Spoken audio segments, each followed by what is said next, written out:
How nervous should he be about the rookie dinner, and how bad was yours?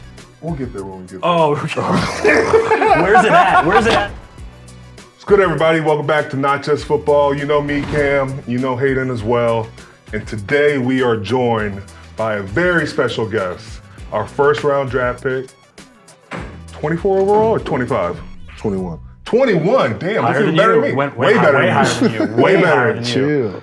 Chill. Well, let's jump right in. You ready to go? How Let's you do feel? it, man. I'm good. I'm good. You adjusted? Yeah. What was it, about 2 weeks you've been here so far? 3 weeks, going on 3. All right, Yes, so sir. take us back to that draft day. What was it like the moment that the Steelers called? First and foremost, I had to make sure it wasn't no prank call. They were running around, right? Did you get a prank call? I didn't, but like I was on the phone with my best friend, well not my best friend, my good friend Jordan Birch. Then I talked to 10, James Pierce. Yeah. And they said they was getting all fake calls and things, so I was worried it was gonna be me next. So I seen the number, answered it, man. He was on the phone. He talking about you over there on 8 Mile. No, I'm not on 8 Mile. I don't live on 8 Mile. But no, it was good. It was everybody say that draft night is a time that you won't forget, and it's really unreal. And it was unreal once I got that call, and just hearing Omar, then hearing DY, man, it was still a dream to this day, dude. Did you think that night you were going to go to the Steelers? No, I thought y'all were gonna come quarterback first. I did. You did? I did. I kept seeing it. So I'm like, so once I seen it, I was surprised, but I was happy because I came on my 30 visit. Coach T and Omar, they was just shit, nothing but love and showing nothing but love to me and telling me like, if you there, we gonna get you. But Yeah. you never know how the draft go, because the draft go either way. Oh, I knew. They were talking to me. They were like, they liked this one. And so it was if you were going to be available to us. And Right. I knew we weren't taking a quarterback. I can tell you. He was saying he did know that. I will say he knew that. He did know that. But man, just talking with Coach T, what were your thoughts about meeting Coach T? Man, my first encounter with Coach T was in the combine. So mind you, funny story. Actually, my first visit, I think it was like New York, and that room was like right next to each other. Yeah. So I run into Pittsburgh interview. I'm like, I shake everybody, how y'all doing? I'm like overamped to do this interview. He like, nice to meet you. I love your energy, but listen, it's not your first meeting, so just go ahead, come back with the same energy. And that was my second interview. So that was my first encounter. Then when I did have my first formal interview with him, just said, no, we just chopped it up, dude. Yep. We didn't even talk about ball, just chopped it up. Learned about my background. They told me about his background. Like, you can sit down and have a 2-hour conversation with Coach T. Mm-hmm. And that's what I really like about him, dude. You can sit down, don't got to talk ball, just talk life with him. So that was cool for me. Is there any other team that you thought you might end up with? The Browns, not the Browns. No, not the Browns. Oh, thank God. What's the horse team? What is that? Broncos? Broncos, yeah. What was your first impression of Pittsburgh, and have they forced you to eat Permane Brothers yet? What is that? Exactly, keep it that way. He hates Permane Brothers. It's like a Pittsburgh staple where they put French fries on the sandwich. I'm sure you're going to have to go there. But what's your first impression of Pittsburgh? First impression, wow, because I seen hills, and I think Pittsburgh had hills like that. I seen cribs, and I seen houses in the hills, and I'm not used to that. Yeah. You know what I'm saying? So seeing that, I was surprised, and seeing all the bridges, it's so beautiful over the bridges too. So my first impression was just wow, really. Once I seen them hills and cribs in the hills, thought I was in LA or something. You know? So Weather's a little different, by the way. I can tell. A little But different. like, you grew up in Michigan, right? yes, sir, Detroit. And then you went to Michigan State, and then went to Oregon. Are you ready to come back to the cold of Pittsburgh? No, I am, man. I am. My time I grew up in Detroit, Michigan, so I know how it is. One day it's gonna be hot. That snow might come the next day. So For real. I'm good, and I played enough snow games in my career, so I'm prepared. What do you like better, Pac-10 or Pac-12 or Big Ten? I've never been in the Pac-12. yeah, he was a Oregon guy. 1 year at Oh, Oregon. Big Ten shoot! guy. Yeah. You guys were already Big Yeah, Ten. it was already a Big Ten. Yeah, Oregon switched to Big Ten the year I transferred. Wow. What was that transfer portal like? Did you know you were going to end up at Oregon? I had a good feeling because that was my dream school. Was it? Yeah, I had a good feeling, but at that time, it was a lot of schools pulling at you, trying to get you. My real choice was going to be Ohio State or Oregon.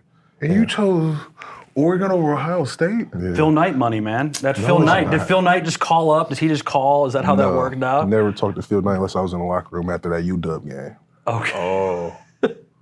Is that the big rival between UW, yeah. UW? Yeah. Now it's them at O State now, so we got that little rival going on. How different was the recruiting process in the portal compared to Michigan State? I looked you up. You were a 3-star recruit coming out of high school, went to Oregon. I imagine you were one of the top guys in the portal. How different was that recruiting process? So high school, I was under recruited. Most people would say. I had my 4 top schools coming. I was Ole Miss, Purdue, Michigan State, and Memphis. Ole Miss wanted me for O-line. Then the rest, I was going to go to Purdue. My D-line coach ended up getting fired at Purdue. Then that's when Michigan State and Coach Tucker came and offered me. And so I went that route. But it was totally different because high school, I wasn't getting recruited, like I said, that much. Then I get to that portal, I'm getting like 50 phone calls an hour a day just to talk to schools, and that was hectic because I wasn't used to that. So getting all those phone calls and trying to really weave out who's really trying to better you as a player, then who's just trying to bring you in, fill up a spot, and things like that. So you got to weave out those situations, those people very quickly because that portal is really 2-3 weeks open, and that's the time. I feel like that was probably a big decision. Is in that portal, you got such a small time to really make that decision. Best quarterback you played against in college? Pickens. Pickens? Yeah. Pickens. I never beat him when he was at Washington. Oh, Penix. Penix. My bad. I was like, George? I was like, George? I was like, I didn't know where were you going, but shoot. You know what I'm talking about. Penix, yeah. He was at Washington for 2 years. We played him 2022, then 23, and then the beat him. I was at Michigan State, so. What was it like playing for Dan Lanning? I've seen plenty of videos of him. He seems like a very intense guy. I love that guy. Was it different than Mel Tucker when you left him for Michigan State? How different was that? I want to say it was different because they both come from the same tree, the Saban tree. So they come from the same coaching style and the coaching setup. But what was different about Dan Lanning, he's a young coach, so he can relate to his players. And then for me and him on a personal level, we just connected because his wife, she had cancer. Then when I was growing up, of course, my story, mom, health issues, then at that time, that's when she had her stroke. So we connected on that level of peace and really just fellowshipping, breaking bread, and just really getting to learn his players. And what I love about Coach Lanning, he wants to make sure his team is so connected just from the standpoint of during training camp or fall camp, we're meeting with different positions. So I'm in a room with a backup kicker, the freshman DN, the freshman guard, and everybody in that room is just telling their story, how they grew up. And that's really like POU, just really learning your teammates. Because once you learn your teammates, your connections. So like Cam, I learned his story. I'm gonna fight for him differently because I know where he's coming from. I know what he's really trying to get to. So that right there, he really preached connection. That's what we really installed into the team. That's why I really love Coach. We talk about Michigan State a little bit. What was Connor Heyward as a teammate like? A goofball in that locker room. He was cool. He still is. He was a goofball, dog. What did you have? Was Connor a senior when you were there, or what? How old was Connor then? He was a senior. Yeah, Oh, shoot. Yeah, because that's when he went from running back to tight end that year. So yeah, he was a senior, and that was my Weird to think freshman. of Connor as an adult in a locker room. I still don't. I still don't. What's the key moment in your college career? Beating Ohio State. Good I answer. never beat them, and that feeling was so good, boy.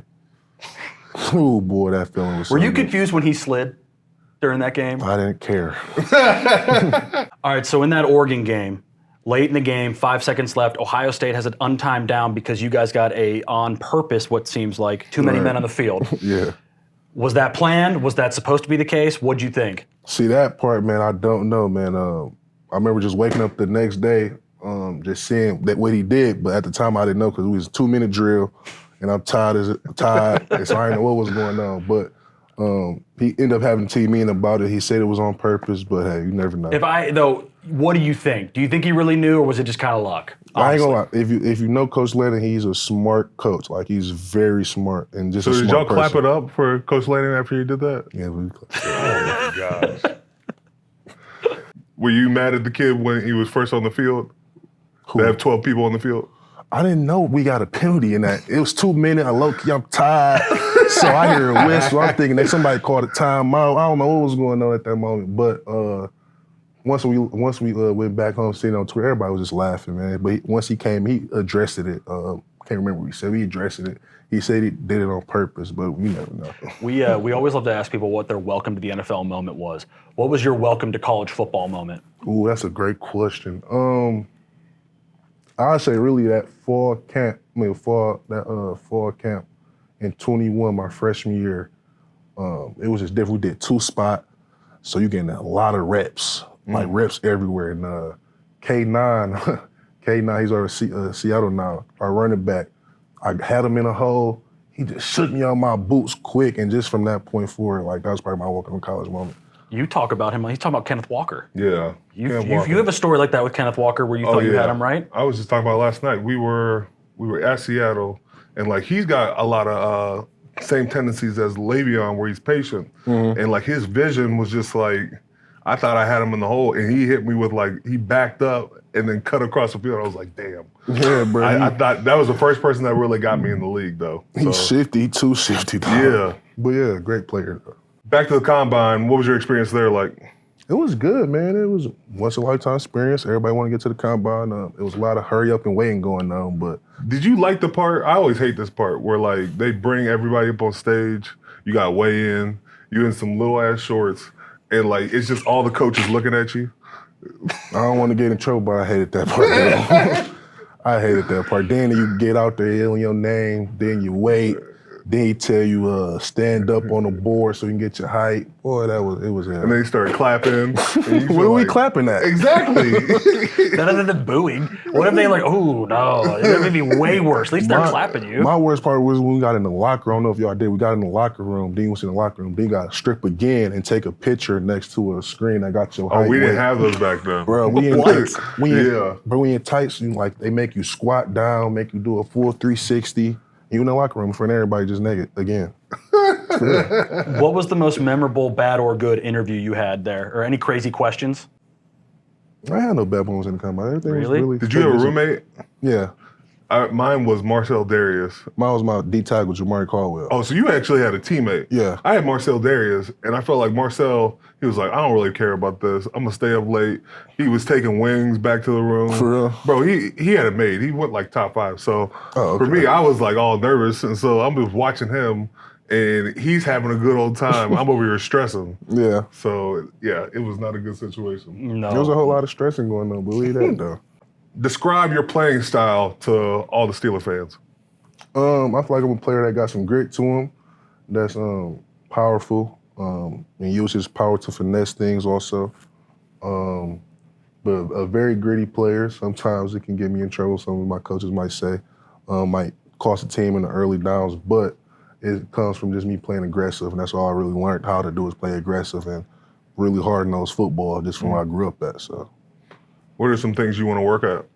Really, for far as me, my pass rush, I gotta learn how to start winning my first moves because on my tape, I win on my second moves a lot, on my transitional rushes. And my run is really playing with my extension consistently and shedding off them blocks consistently.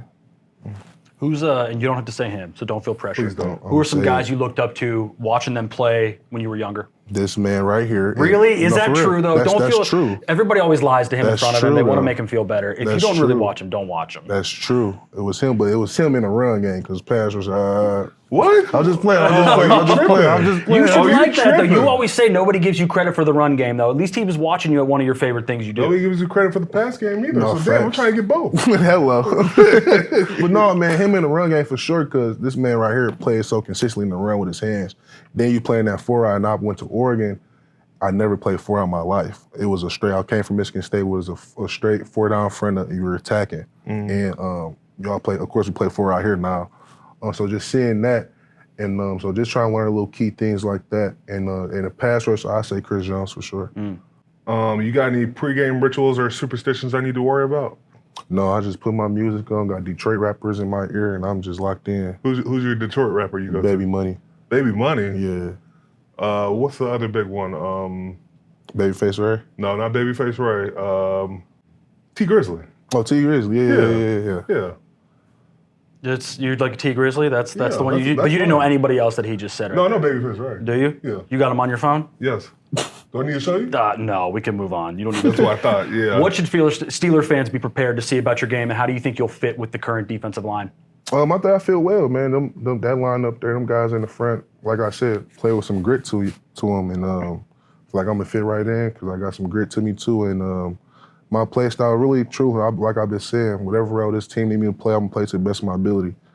So that's a guy that's gonna come in and be a day one starter, or that's a guy that's gonna have to work his way up. Whatever role I'm gonna play to the best of my ability. Outside of football, what are your interests and hobbies? I play the drums. Might see me in training camp with him, but play the drums. I fish. I bow. I was on the bowling team in high school, so I bow. What's your best game? 230. 230? Yeah, but I never touched it again. You can't go back. You end on a high note. Love you can that. never Are go you the back. guy with the spin? Yeah, I can spin that thing. Oh. I Lefty can or spin righty? Righty. I Okay. can spin. Only put 2 fingers in and just lead a thumb out, and that thing going down. What's the best advice you've received since you've been drafted? Enjoy it. Enjoy it. That for me, just enjoy the moment. That's it. Any personal goals for your rookie season? Personal, really, like I said, man, just my thing was just find that vet, get under that vet, then find my role. And whatever that role is, just try to do it to the best of my ability. That's what I'm really here for, and play some good ball. You got anything you're nervous about going into or they haven't told you about yet? Not really. Only thing I'll probably say this long season. It's different. Yeah. Yeah. I thought I had a long season last year, but no, this is different. Well, I feel bad for like rookies because there's so much preparation from training for the combine that you don't even give yourself a chance to really relax, and then it's going to, rookie mini camp, and then mini camp, and then it's training camp, and then it's regular season, or no, not even regular season, but preseason, then it's regular season, then it's playoffs. Right. And it's tough for a lot of rookies because it gets to like week 11, then they start looking around like, I should be done with this by now. I'm already knowing. That's why they say your rookie year is going to be the longest year of your career. Yeah. What team or player are you most excited to play against? Derrick Henry. Baltimore. Good answer. The physicality. You think he's ready for the physicality of that game? Yeah. Yeah? Yeah. Him, I like YA as well. Yeah, big black. So, no, I think those two are ready for, get down in the trenches. Okay. Should be fun. How do you handle the pressure of being a first-round pick? I think everybody always asks this question. I want to hear your answer, and then I got to follow up for you. Truthfully, you got to cancel out the outside noise. Yeah. That's how I look at it. That's what I've been doing my whole career. You can't be focused, and don't take no offense, but you can't be focused on the guy's probably in the basement of his mom's crib saying what he's saying about you. And that's how I look at it, dude. And people gonna love you, people gonna hate you. Just gotta keep playing ball at the end of the day. That's how I look at it. I've always looked at it as, people have their own pressure. I mean, I measure myself differently than what other people expect from me. And so looking at it from an outsider's perspective, it was always, I don't care what anybody else thinks. I got to do what's right for me. And then the first round of it all, I'm looking at it as I have to prove it for myself because they invested in me. See, there you go. Because it's not enough just to get drafted. It's about, you come to, a team like the Pittsburgh Steelers, and there's history behind it, and, I got to make everybody a believer because of it. And, everybody's believing me this far, and the Steelers believe in me. And so it's just almost a handshake of saying, like, I'm going to do my job too. I'm going to buy into this. I'm going to be a part of the Steelers. I'm going to be a part of something that's really special. So, Right. I think you got a great head on your shoulders, and, we got a great group that's going to welcome you. I can tell. It's not just me, TJ, Minka, on the defensive side of the ball, but, we got a good group of guys that just hungry to win. Yeah. And we don't care how it gets done or who gets the pub for it, but I think it's just about coming in with the right mindset of just trying to get better. That's it. So I want to play a game though. I like to play a game with our guest. Ask Cam anything. You're obviously a rookie here. He's been here for 15 years. Any questions you got for him that could maybe help you prepare for this rookie season? What was it like your rookie year? How did you adjust from for real rap? How did you adjust coming out of college? Well, I was coming on into a team that just went to the Super Bowl, and the first thing the D-line coach said to me then, John Mitchell, I love him, but the first thing he told me was, man, you better get on special teams because I got my starters. Because, he was like, I got superstars. I got Casey Hampton. I got Brett Kiesel, Aaron Smith. Then I got a first rounder in Ziggy Hood right behind him. So I was the second first round pick they had taken. Right. But I think it was just about learning and being a sponge, asking the right questions. I always gravitated to the older guys because I wanted to see how they prepared, how they went about their business. Watching James Harrison, take care of his body off the field was huge for me. I watching Troy Polamalu, spend extra time in the weight room, ask extra questions. I always think the players who ask the most questions usually are the most successful. It's the guys that aren't afraid to ask them or aren't afraid to be embarrassed a little bit because the dumb questions are the questions not asked. And so, being an open book and just embracing everything is huge because the rookie year is just it's a monster. It's a monster. Well, and you came in through a lockout too. I don't know if you mentioned that too. So how different was that for you? A little bit different. You didn't get all the stuff he got to do. Bro, I didn't even get a playbook. For real? Like, I showed up the first day of training camp. Hold on. We'll leave that. But first day of mini camp, right, or training camp, and I had no playbook. I didn't even run with the team. So I'm feeling like I'm already out of shape, even though I've been running on my own, because I don't know what to expect. I didn't talk to the strength coach. And so I was scared. I was like, I don't even know what to expect with this. So y'all didn't do no 30 visits? No, we couldn't because of the lockout. Oh, wow. So I got drafted, showed up one day here, then they flew me right back out. And so it was wild because I didn't really get the chance to learn my teammates.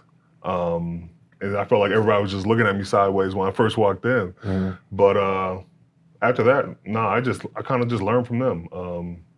And I had a much better sense my second year just because you have a leg up because you get mini camp and training camp a lot more. So, yeah, have fun with that rookie talent show, though. Do you know what you're going to do? What are you going to do? What advice would you give him on it?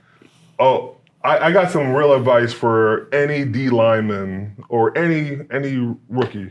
Make sure you handle the snacks. Always come prepared because you'll be in a position to pass that on to the next guy. Going above and beyond as a rookie.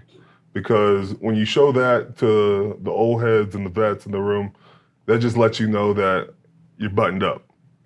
Some guys like to complain about, oh man, they're picking on me. It's not that we're picking on you, it's just we all went through it. Facts. And so it's kind of like a rite of passage and just, bridging the two gaps and saying, this guy's bought into the group. Right. And it's not just about him. He's putting his ego aside. It used to be way worse for me. I had to go to all these different breakfast spots and bring it in on Saturday. My rookie talent show was not good. We tried to do a slideshow and we was doing who they looked like. Nobody laughed. Nobody laughed. You're just offending people and they're just like, you really did that? You really want to go down this path? And so that was funny. But no, we've had some good rookie talent shows. Keanu and Nick, they actually did They did Same Girl, you said. By Yeah. Usher. But you said that was the way to do it. Team up with somebody, right? Or It's that's what they said. It's definitely a way to do it. Somebody, we had a guy, Ola, and Adeni, and Chooks Okorafor, they actually did a scene from Black Panther. Bro, one of the best scenes they ever did. Really? They did it word for word, and it was just we were like, dang, they really going through it. That was amazing. Milk, he actually played the ukulele, so that was dope. But if you're bought in, everybody's gonna be in with you. Also, we make rookies sing too. So I heard that too. work on your song now. I think I had to sing multiple times. Why? Because I was a first round draft pick, so be ready for this. I had to sing, usually we sing in the meeting rooms. Then one time they made me sing in the lunchroom on top of the table. What? What'd you sing? I think I sang Usher, Nice and Slow. What? Because you got to remember, it's got to be a song everybody knows. Yeah. You on a table, Yes, lunch 'cause then table, everybody singing Nice and joins in. Slow is a Dude, that sight. makes it easier once everybody Yes. get in. I'm with you. See, you learning. How nervous should he be about the rookie dinner, and how bad was yours? We'll get there when we get there. Oh, okay. Where's it at? Where's it at least? Where are you making him Yeah, take where you? is that? We'll probably do it like Eddie Merlot's or something. How bad was yours? Do you remember the number? And did you have any help or no? No, it was all on me. It was all on you? And this was the thing. They made me buy for limousines for everybody to show up. I'm not going to make you do that. But we'll see. We had to get bottles of Louis I had to get 3 or 4 bottles of Louis. And then I think the dinner was like, Coach Mitch, he was way too cultured. And so he would fly in like these big old steaks, like they look like this. And then he'd fly in lobster tails and then shrimp. And then he would get cakes from everywhere. Then the wine would be exquisite. And so I think the bill was like 18 racks. Oh. Yeah, it was rough. Well, and he's the 21st overall pick, so he got more than you. He's in big trouble. He's in big trouble.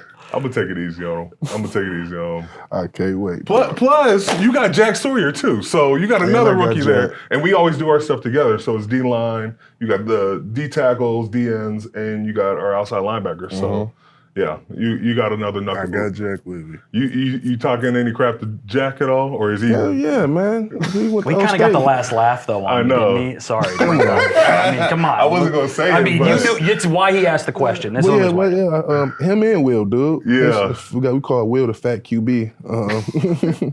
But dog, other than that, man, I talk crap to them guys with I'm nothing but love. Now they my teammates now, so Yeah. Are you generally a trash talker? no. No? But if you say something to me, That's what it is. If If you you say say something to something, me, then he's it's- going to turn up. yeah. How petty do you get with it, though? I don't get petty with it. I'm saying just don't say nothing to me. We gonna be cool.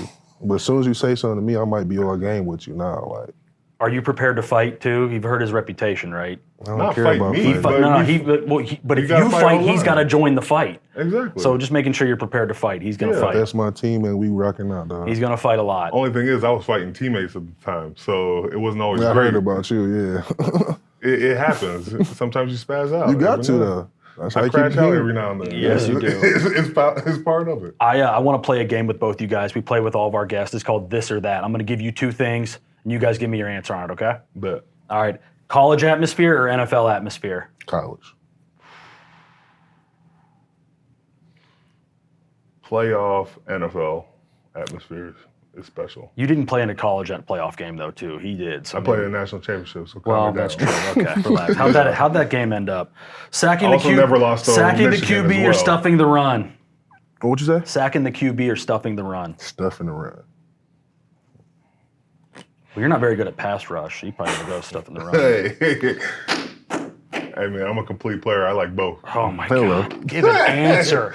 Scoop and score or pick 6? Pick 6. Yeah, how many times? We had pick 6. I get that. Pick All right, 6. now you played in both. I don't think you did. Better atmosphere, Autzen or the shoe? What's the shoe? Ohio Ohio State. State. Otson. Ohio State. Otson. He didn't win at Ohio State. I will That's say why though, he's saying that. y'all's brass when the Ohio It's State not went to loud. Autzen, they couldn't hear couldn't hear nothing. anything. They changed how Ohio State is doing it now because They of that. could not So, hear nothing. It's got a point there. All right, Detroit style pizza or New York style pizza? Detroit. New York. Detroit. You've never had good Detroit style New You pizza. never had York is Detroit way- style? Detroit is Not good way one. too much going on. No. I How? like the flat pizza. No, it's square and it's thin with a nice little crust There on you it. go. Detroit style pizza. There My you man, I go. got you, dude. Okay, y'all can go back to school for that lane. Stop. Sweet or savory pregame meal? Sweet or savory? Savory. Yeah, savory. Yeah. Morning or evening workouts? Morning. All right, last one. Gaming or Netflix? Gaming. It depends what Netflix show though. All right, hold on. Yeah. Let's see. What do you like to watch on Netflix?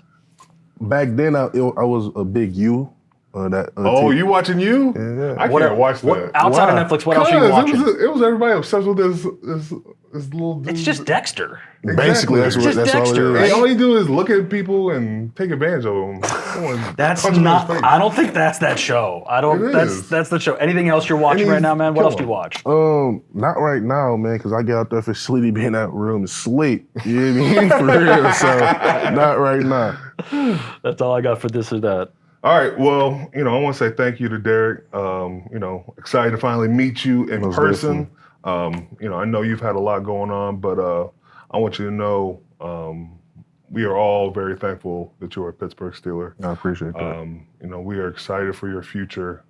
We're excited for your present, and excited to just get to work with you. Most definitely. A lot of stuff's going to happen this year, but there's no one I'd rather do it with. I appreciate that. I'm excited to get this thing going. You got a lot of great teammates, a lot of great coaches. But I'm excited that you are no longer a Oregon Duck because it was hard to block you. I watched those games. And yeah, that's our episode. But Appreciate you having me, dog. Thanks for coming on, man. Appreciate it, man. What up, everybody? Welcome back to Not Just Football. We got some bonus stuff for y'all today. We just got done talking to Derrick Harmon, our first-round draft pick. But now we get to talk to the person who really makes it happen, Darrel Young, DY. DY, appreciate you coming to the show. Appreciate you having me, man. Well, you got a question you want to go ahead and I'm not going to go there with him initially. No, start it off. All right, fine. Is Aaron Rodgers signing and when is he signing? I'll let you know if he signs. Man, what the hell was that? Okay, I don't think I explained DY's role. DY is our... Can I know before, though, he signs? Then you just tell me. Okay, cool. I'll let you know when Brooks about to tweet it. Oh, okay. DY is our player development coach. He works with rookies, vets. Man, he does everything in our locker room. He really is the nucleus and the glue that helps fill in for every player that comes here. I've had the fortune of having guys like Ray Jackson and others that I really respect. And when DY first came over here, I took a while to get to know you, but I will say I have a lot of respect for you and getting the chance to know you because all you did was care about the players. All you did was go out of your way to show players the way. You actually were a player. We actually played against each other. My rookie year in preseason, I tackled him. He couldn't run on me. It's just what it is. Run Cam over. You did not run me over. You and Roy Halou did not run me over. That did not happen. It sounds like they did. That never You remembered that. Roy Halou No, throwing there, you too. know why? Because we've talked about Yes. this plenty of times. Roy Halou is from my draft class, but he thinks he ran me over. He never ran me over. I right, wide, left, fake, 19-week, keep right, fill back, slide. I know. Cam, he ran you over. Cam, he ran you over. Cam. I'm so Cam. mad that you just tried to He sell ran you this. over. I'm so mad I he's believe just trying it. to sell I this. 1,000% believe that. That was incredible. Wow, that was great. DY, fill Derrick in on what he's getting into. Ooh, man. You got that talking about snacks, donuts. Ooh, man. Nah, but you know what? At the end of the day, man, you got a good group of vets around you. It's going to be tough as a rookie. You got a lot of responsibilities. Snacks for the plane. Donuts on Saturdays. Rookie dinner. Cam was being nice. It's going to get crazy. but you got people who care about you, man. You're not alone. That's the good part about what we do on a daily. But rookie duties, man, you're going to hit the wall in November. We got you. You might have to take one less snap, but you going to play. We need you. That's why we drafted you. Fill him in what it's like to be a rookie in preseason. Ooh, we ain't got nobody else. Man, man, before they changed the rules, so our special teams coach, man, I never forget it. We playing the Ravens, my first game. Ray Lewis is like, hey, you want to see Magic? And I'm like, what are you talking about? You want to see Magic? He goes like this. The whole crowd stands. I'm like, this is crazy. Ball snaps. I almost get a punt block. So I'm about to go home. Anyway, so we come back to the sideline. I'm dog tired. 16-play drive. Danny Smith is the special teams coach at the time. He says, DY, get your way back in there. We ain't got nobody else. So when I say that, it's going to get real because they only going to run the ball in the preseason. It's going to get real. Like you by yourself, it's going to be 4 y'all, you and YA. You got another rookie. You forgot about YA. So it's real. It's 3 of them. But it's fun though, man. It's 90,000 people there to watch you cheering and booing. And it's a good opportunity, but you're going to be tired. It's football, but you'll be ready for week 1. Most definitely. what do you see, and I'm not just talking our team, but what do you see the game has changed for players on and off the field? I would say the awareness, man. NIL has changed it, just in terms of the way guys come in. Like, I remember when I first came in talking about financial education, we were talking stocks and bonds. Now we're talking about how to manage a team and investments that you already have. So it's really just taking it to the next level. So you've seen that from that perspective. Guys are coming in more educated, more aware. Social media has changed the game a lot. But you're also coming in seeing guys make mistakes on that same aspect and tweeting things that that's really not them and showing an aspect of their life that you really just didn't want to see. Like, I see guys come in and they may have some weapons on their social media, and I'm like, hey, man, you're playing well. You need to change that because that's not who you are. I know that, but the world doesn't know that. So, you know, I would say that's the biggest thing with changing. What do you see rookies thrive at in their first year? To be honest, the ones that are successful on the field is they listen, right? You come in and I always say, give me a word that's spelled with the same letters as listen. And I'll ask you guys, and I'll give you a play clock of 40 seconds. Go. Wait, repeat the question. It's the same letters as listen. Give me a word that's spelled with the same letters as listen. I'm horrible at Wardle. I don't know. You got 28 seconds. What you got? Aaron Rodgers just threw the ball for completion. For the Steelers? Maybe. Okay. Has Brooke tweeted it yet? That's the question. You're not going to get this. You're not going to get it. You're not going to get this. Just move on. Linettes. Linettes. That's what Ohio State. I was to say, that's not that was. Did you graduate or did you leave early? I graduated. Did you graduate? I graduated, yeah. Where? Let's not, we don't need to go where I graduated from, right? Or how many years? Huh? Silent. Oh, So when you come into a place, you got 2 ears, 1 mouth. Just listen. People will tell you what you're interested in, what you need to know. But also when you come in having all the answers, you're really broken. So just understand. And I feel like that's what, when guys are successful, they just watch the routine. Like, you know how it is. You play 18 weeks in this league now. You're lucky if you make it out of training camp without having an injury of some sort. And there's difference between pain and injury. But you look at it like that, and it's a business. This is an experience, not a career. Enjoy it. As much as you can get out of it, take advantage of it. Build all the brands you can. People don't hire who's good, they hire who they like in the end. So just be a good human being. That's why I love the Walter Payton Award, because it speaks to your character.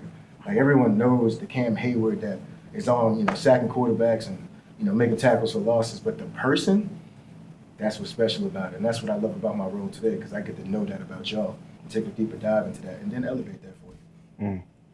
What's it like having Mike T as a coach? Man, that dude is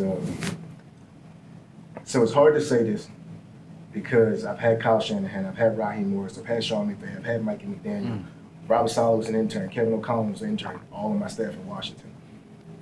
It's hard to say that where those guys are. We didn't win much then, but as a young recruit, you could see where they were going. Yeah. But to have a guy who understands and is responsible for growth and development and where guys are today to relate to everyone in the building. When I came on my interview, I said, do I need to have a PowerPoint? He said, that ain't gonna help me win games. I said, okay, cool. You don't want a PowerPoint, coach. I got it. What do I need? He said, I want to feel your heart. That spoke volume to me. And I said, you can't measure that. And then when I came in, he literally said, you know what I care about? Making sure that these guys have everything that they need, but I want to know your background. He knows my mom's name, my dad's name, my daughter's name. Everyone that's in my family knows their name. And then he walked around the building and introduced me to everyone by their names, including the janitor. And I was like, this dude is different. So the ability to connect, his superpower is connecting to people. Yes, it is. Like, that's his number one Clifton strength. Relatedness and connectedness. It has to be. So when you do that on top of, we're in the middle of a game, we're playing the Cleveland Browns.